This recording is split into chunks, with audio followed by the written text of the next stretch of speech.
Very, very cool. So what were you doing that made you decide to start doing Indian Club stuff?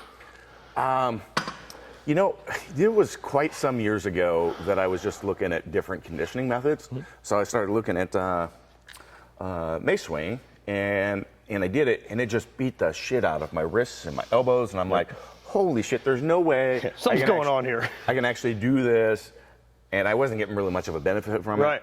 Right. And then many years later, maybe like 4 years later, that's where I was doing a lot of seminars and interacting with a lot of people on the DNS philosophies, which is, you know, that whole core integration piece. And I was dealing with some shoulder stability stuff at the same time. So I was doing a lot of work with kettlebells, gaining back some scapular stability, and it was working really well, except I would spend so much time doing it, I didn't have very much time to train.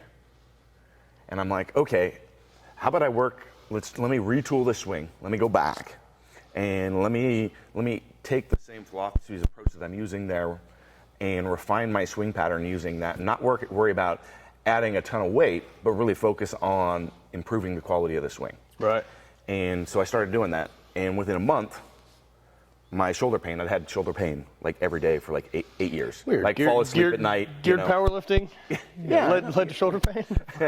I kind of encountered some other people that had the same thing too. And Jesse Burdick. He's constantly like shaking his hands out because they're asleep. Yeah, so I just started, I'm like, you know, a month.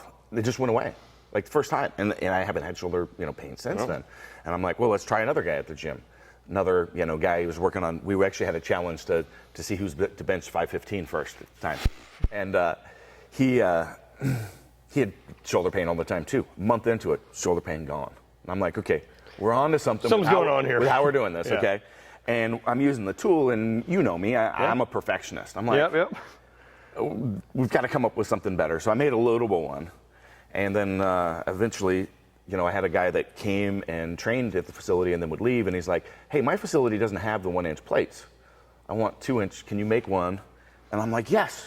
And that's brilliant. That's because that actually takes care of the issue, because the only problem I have is the handle is too small with the 1-inch. I want the optimal size handle, and I want some sort of, flare on here so that so we could load. 2-inch plates can fit over the flare, exactly. but so it takes care of that. And the big piece is, all of that is defined because we want a permanent stop on the end. Yeah. We don't want to have any, opportunity ever of a weight flying off. No, right. That's because bad news. You could kill somebody or it whatever. Happens so in it's the hammer occasionally. Because we throw it's basically the same setup as this. Weight at the end of a stick, and the ball.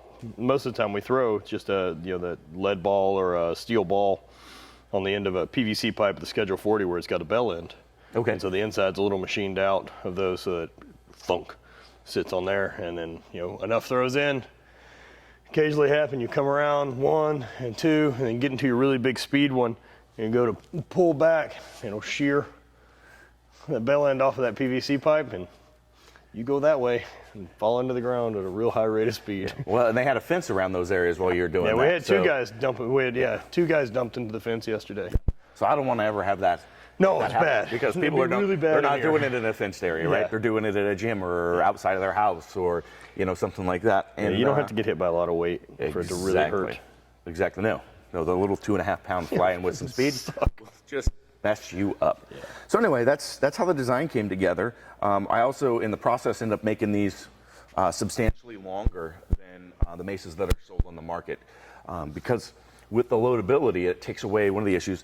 Well, you're familiar with this. You're a thrower, but the shorter it is, it doesn't open you up as much. Right. But it also, the changes in weights aren't that dramatic. Yeah. So think about it. If you're selling a fixed weight, creating leverage, man. If you're selling a fixed weight on the market, are you going to have every 2 pounds, and then how do you tell your customer?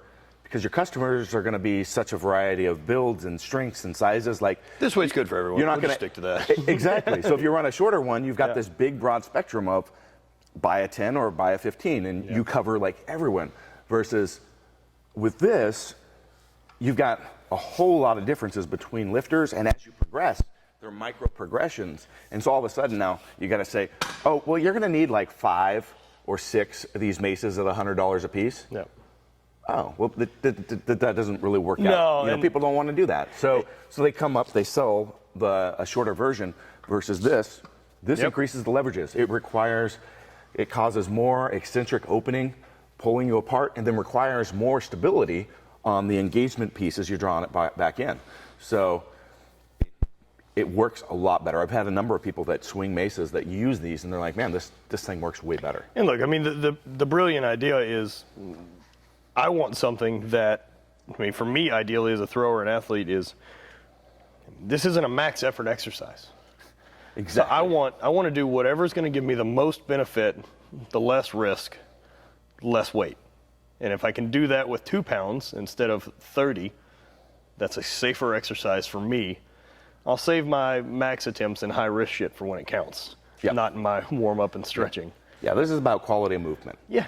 And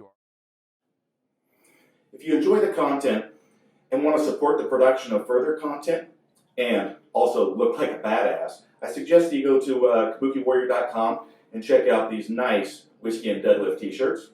Additionally, we've got a number of products and new products that we're releasing that will help you perform better and move better, from coaching products to products like the ShouldeRok.